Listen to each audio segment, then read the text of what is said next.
Now, therefore, what I propose we do is that we, instead of just ideologizing, we have a clinical experience. You know, in psychiatric school, in medical school, it's very usual for a doctor to bring a patient out in front of the students and talk with the patient.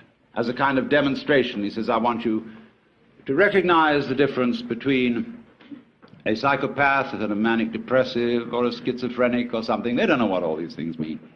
And especially the schizophrenia. And so he has a dialogue with the patient right there.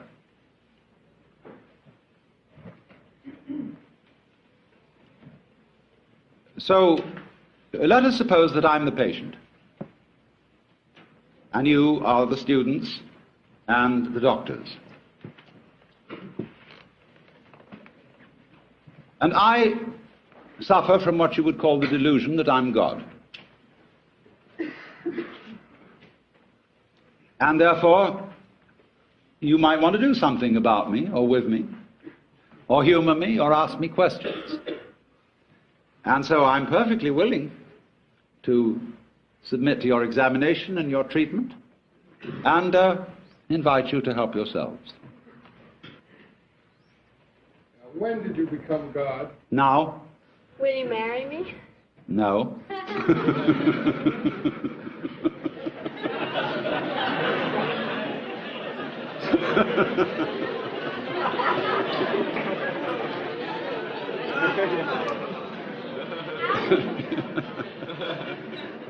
Yes. God, do you sleep on your stomach or your back? Sleeping is like politics. One sleeps on the right side, and then when you're tired of that, you sleep on the left. When you're tired of that, you sleep on your back, and when you're tired of that, you sleep on your stomach. And it is thus that the world goes round.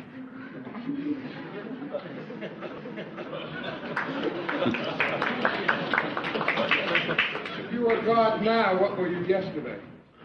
Now, How do you become God? you don't become God. Am I also God? Yes. Are we then the same person? No. What is God? Remember, 3 persons but 1 God. God,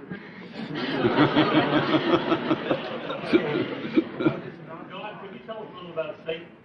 Could I tell you a little bit about Satan? Yes. Although the matter is a little esoteric, but I told you all about it in the book of Job, where you will see that in the court of heaven, Satan is the district attorney.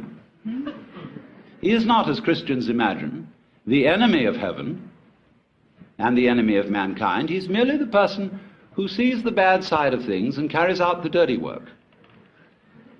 And therefore, he saw Job and wondered whether Job really was as great a guy as he seemed to be, and suggested that God should appoint a committee of investigation to find out. And the committee did its work very thoroughly, but the case went against Satan, because it was proved in the end that Job was an honorable man.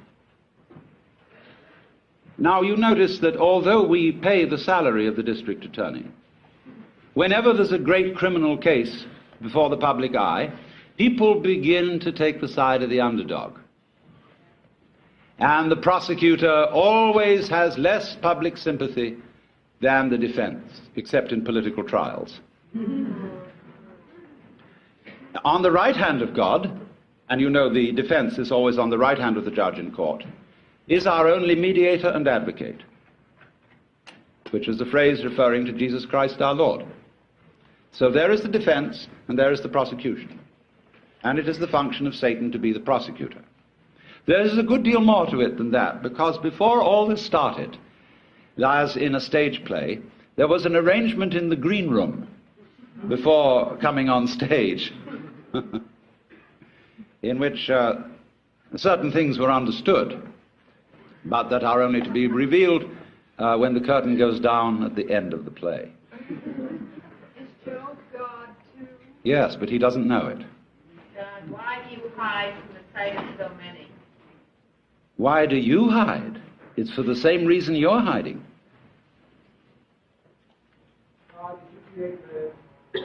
Yes. Who else? What? Man has free will to the extent that he knows who he is. Not otherwise.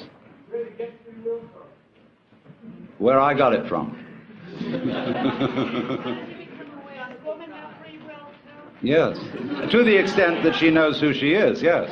Man has free will to know just what he is, and man is God, then you'd say that you are no more than any God in this room, or any man. That is correct. I'm no more God than any of you. Then you only have the power to know who you are. Well, that is saying quite a bit, yes. What is not God? What is not God? There is nothing that is not God. How do you learn who you are? It's like waking up from a dream. After a while, one's experience begins to have what I would call a haven't we been here before feeling. Going round and round and round. And then you begin wondering, where am I going? And to answer that question, you have to try and find out what you want. And so I went into that very thoroughly. What do I want to happen? And, of course, as soon as you ask yourself that, you begin to fantasize. And our amazing technology is, of course, an expression of human desire, desire for power, for what we want to achieve. So I simply set myself to thinking through how far we could go.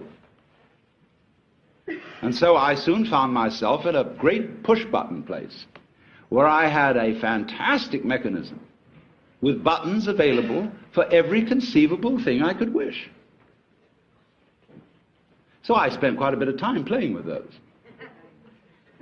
And science fiction wasn't in it. You know, you go going like that, and here is Cleopatra. And so on, you know, and then press this button, symphonic music, in a 4-channel sound, 16-channel sound, anything, you know, all possible pleasures are available. And when, you know, you're like everybody's dream of the Sultan in the palace, you suddenly notice there's a button labeled surprise.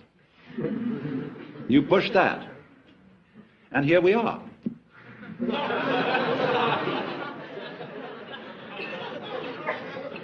boredom a problem? Yes, boredom is, of course, the problem.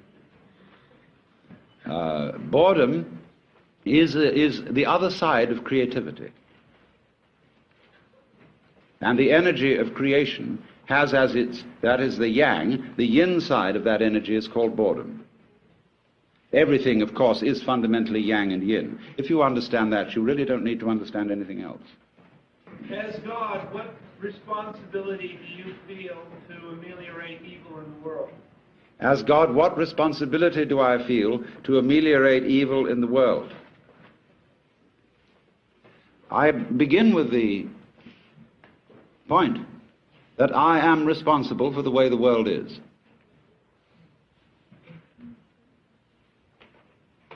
If I couldn't feel that, I'd have to blame somebody else. I'm not willing to do that, because I know that under various changing circumstances it might be appropriate for me to be as big a rascal as rascals have been. Now, as to improving the world is always improving. It may look to some people slow, but it's improving even when it is declining, because the world works in an undulatory process, like a wave. It goes up and it goes down, it goes up and it goes down. And it couldn't go up all the time, because if it did, we wouldn't know that that was up.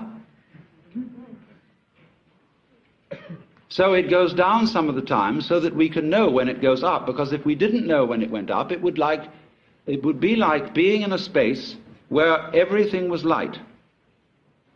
There'd be nothing to write home about. There would be no black marks on the space, and so it would be like a piece of perfectly empty paper. Similarly, to be in a completely black space would also be a kind of unconsciousness with nothing to write home about. There'd be nothing would make any difference. So therefore, if you're going to have black, you won't know that it's black unless you have some white, and if you're going to have white, you won't know that it's white unless you have some black. Why do you teach us all to love one another? Because if we get to that point, there won't be any of these ups and downs. We'll have to tell you. Correct, but that's not a teaching, it's a koan. A koan. A koan is a Japanese word for a spiritual problem used in Zen Buddhism, such as, what is the sound of one hand? And these problems are given to those who ask questions concerning their spiritual development. And sometimes, as St. Paul pointed out, commandments are given not in the expectation that they will be obeyed, but in the expectation that they will reveal something to those who hear them. That was St. Paul's comment on the whole Mosaic law. Yes, sir. If we accept What? if we accept the peace which I concede, that we are all God, Yes. what of the hereafter? Is there a heaven? Is there a purgatory? Is there a hell? The hereafter is, of course, now. Because if you will examine it closely, there is no when else than now. And if you want to make hell of it, you can make hell of it. If you want to make heaven of it, you can make heaven of it. Purgatory, purgatory. It's all here. Always was, always will be. What is death? Death is an undulation in consciousness. How would you know you were alive unless you'd once been dead? Yes. You realize in the same way that Jesus is your God, why was it unnecessary for him to have material possessions and necessary for you? It wasn't unnecessary for him to have material possessions.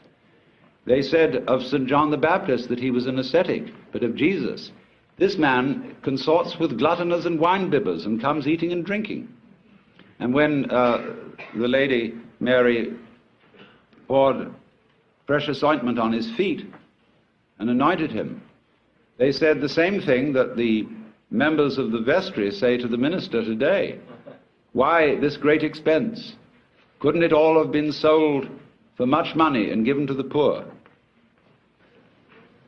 But it's a problem. It is a problem, sure. But you see, in many ways, when you get down to these very deep ethical problems, where there sure is no easy decision one way or the other,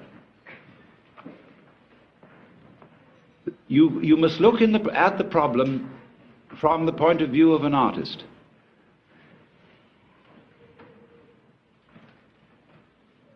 Which way of doing this is in some sense greater? It may be better to go off with a bang than with a whimper.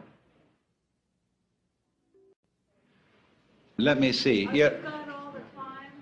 I mean, in consciousness all the time. There is no time, my dear. It's always now.